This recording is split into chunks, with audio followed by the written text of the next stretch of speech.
Assalamualaikum warahmatullahi wabarakatuh. Selamat pagi semuanya. Semoga kalian dalam keadaan sehat selalu, baik jasmani maupun nurani. Pada kesempatan pagi ini, kami dari kelompok 11 Abdul Habib Hudzaifah dan Muhammad Syaraful Anam Ali ingin mempresentasikan materi pembelajaran struktur bahasa.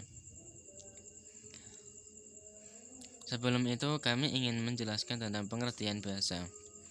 Bahasa menurut KBBI adalah sistem lambang bunyi yang bersifat arbiter yang digunakan oleh sekelompok masyarakat untuk bekerja sama, berinteraksi, dan mengidentifikasikan diri.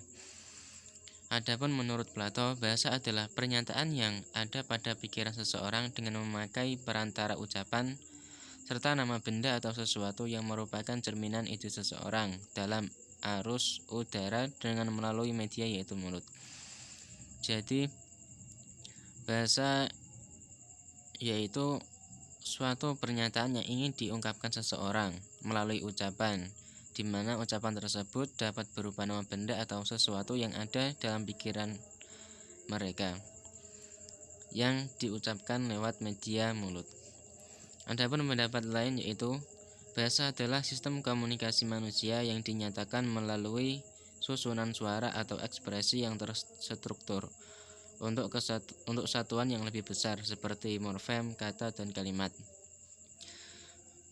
Jadi bahasa merupakan suatu sistem komunikasi seseorang yang ingin diungkapkan melalui susunan suara atau bahkan ekspresi yang terstruktur.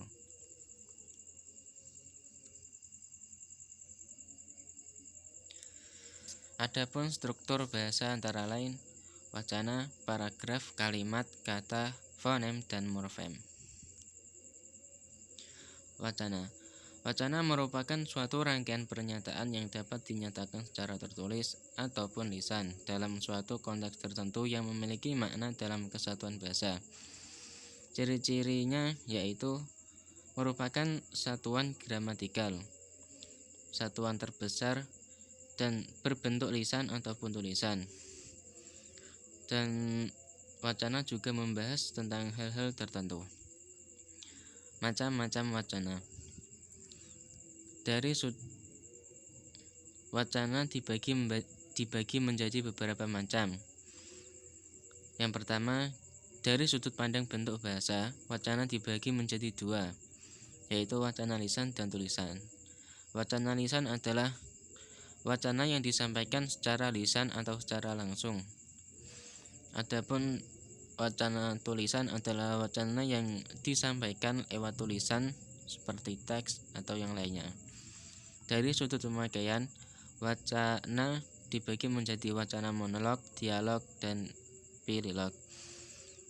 Monolog merupakan wacana yang disampaikan oleh satu orang saja, contohnya khutbah. Dialog adalah wacana yang disampaikan dalam bentuk interaksi dua orang. Contohnya percakapan sehari-hari. Adapun pililog adalah wacana yang disampaikan lebih dari dua orang. Contohnya debat. Adapun dari sudut pandang pemaparan, wacana dibagi menjadi beberapa bagian seperti naratif. Naratif adalah wacana yang mengandung suatu rangkaian peristiwa. Prosedural adalah wacana yang mengandung rangkaian proses yang berurutan atau bersifat atau kronologis. Deskriptif adalah wacana yang mengandung pemaparan kejadian sebenarnya. Eksposisi yaitu wacana yang mengandung keterangan atau penjelasan tentang suatu pokok pikiran. Dan persuasi adalah wacana yang menjelaskan tentang suatu hal untuk lebih meyakinkan pembaca.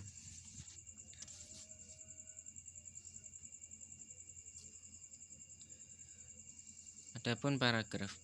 Paragraf merupakan kumpulan dari beberapa kalimat yang tersusun menjadi satu. Setiap paragraf memiliki ide pokok masing-masing, dan biasanya ide pokok tersebut terdapat pada kalimat pertama dalam paragraf tersebut. Ciri-ciri paragraf antara lain berisi ide pokok, terdiri dari beberapa kalimat, dan beberapa ketukan spasi. Macam-macam paragraf. Yang pertama, deduktif, yaitu paragraf yang ide pokoknya berada di awal paragraf. Paragraf induktif adalah paragraf yang ide pokoknya berada di akhir paragraf. Paragraf deduktif-induktif adalah paragraf yang ide pokoknya berada di awal dan di akhir paragraf. Adapun paragraf naratif adalah paragraf yang seluruh kalimatnya saling terhubung dan merupakan satu kesatuan. Kalimat. Kalimat sendiri merupakan kumpulan dari beberapa kata yang tersusun menjadi satu yang memiliki arti tertentu. Dalam kalimat, setidaknya memiliki struktur antara subjek dan predikat. Ciri-cirinya yaitu terdiri dari subjek, predikat, atau objek, memiliki makna yang utuh, diawali dengan huruf kapital. Jenis kalimat yaitu: 1. Berdasarkan pengucapannya, kalimat dibagi menjadi dua, kalimat langsung dan tidak langsung. Kalimat langsung adalah kalimat yang hasil kutipannya berasal dari seseorang dan tanpa melalui perantara dan tanpa mengubah apapun yang sudah diutarakan dari orang tersebut. Adapun kalimat tidak langsung adalah kalimat yang menceritakan kembali isi atau pokok ucapan yang pernah disampaikan, namun tidak secara menyeluruh. Berdasarkan jumlah frasa, kalimat dibagi menjadi dua, tunggal dan majemuk. Kalimat tunggal adalah kalimat yang hanya terdiri dari satu klausa. Adapun majemuk adalah kalimat yang terdiri dari dua atau lebih kalimat tunggal yang saling berhubungan. Berdasarkan isi dan fungsi, kalimat dibagi menjadi beberapa bagian, diantaranya berita yang bertujuan untuk menyampaikan suatu informasi. Kalimat tanya bertujuan untuk memberikan perintah kepada seseorang untuk melakukan sesuatu. Adapun berdasarkan unsur, kalimat dibagi menjadi dua, yaitu kalimat lengkap dan tidak lengkap. Kalimat lengkap adalah kalimat yang minimal terdiri dari subjek dan predikat. Adapun kalimat yang tidak lengkap adalah kalimat yang tidak sempurna. Biasanya hanya terdiri dari subjek saja atau predikat saja, bahkan objek atau keterangan saja. Kata. Kata adalah sebuah unsur bahasa yang susunannya terdiri dari kumpulan huruf atau unit yang memiliki sebuah arti sehingga dapat berfungsi untuk membentuk suatu kalimat, frasa, ataupun klausa. Adapun ciri-cirinya yaitu terdiri dari beberapa huruf, memiliki makna dan fungsi tertentu dalam tata bahasa. Dapat dibentuk menjadi frasa, klausa, atau kalimat apabila digabungkan dengan kata lain. Jenis-jenis kata. Kata benda. Kata benda adalah kata yang menyatakan wujud suatu benda atau wujud sesuatu yang lain. Kata sifat adalah kata yang menerangkan kata benda dan kata ganti. Kata kerja adalah kata yang menunjukkan pekerjaan. Kata keterangan adalah kata yang memperjelas kata kerja dan kata sifat. Kata bilangan ada kata yang menunjukkan bilangan atau jumlah atau urutan sesuatu. Kata ganti adalah kata yang menggantikan kata benda yang sudah diketahui sebelumnya sehingga tidak selalu diulang-ulang. Kata tugas adalah kata yang menyatakan tugas. Fonem. Fonem adalah salah satu bunyi bahasa terkecil yang dapat membedakan arti. Fonem sendiri merupakan gambaran dari satu atau sejumlah fon, baik itu berupa huruf vokal, hidup, konsonan, ataupun huruf mati. Di antara jenis-jenis fonem, fonem diftong. Fonem diftong adalah bunyi dari dua vokal yang diucapkan sekaligus. Namun dalam pengucapannya hanya menghasilkan satu bunyi saja. Fonem vokal. Fonem vokal adalah bunyi vokal yang dibedakan berdasarkan posisi lidah, mulut, dan bentuk bibir. Fonem konsonan adalah bunyi yang timbul akibat udara yang keluar dari paru-paru melalui rongga mulut ataupun hidung.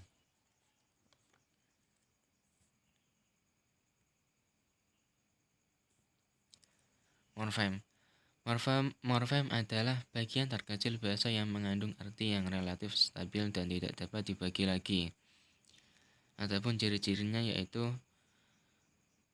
merupakan bentuk dasar, ada proses morfologis, dan ada proses fonemik. Jenis-jenis morfem. Morfem dibedakan menjadi 3 jenis. Yang pertama, berdasarkan bentuk, morfem dibedakan menjadi 2, yaitu morfem bebas dan terikat. Morfem bebas adalah morfem yang secara potensial dapat berdiri sendiri dalam suatu kalimat. Sedangkan morfem terikat adalah morfem yang tidak dapat berdiri sendiri dan selalu terikat dengan morfem lain dalam suatu kata. Berdasarkan keutuhan dibagi menjadi 2, yaitu morfem utuh dan terbagi. Morfem utuh adalah morfem yang susunannya utuh dan tidak terbagi.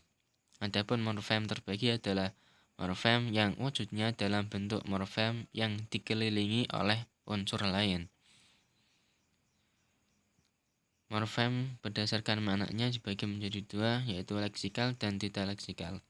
Morfem leksikal adalah morfem yang memiliki makna leksikal, yaitu berupa lambang benda, peristiwa, ataupun objek. Sedangkan morfem yang tidak leksikal adalah morfem yang tidak memiliki makna leksikal, akan tetapi morfem tersebut memiliki makna gramatikal.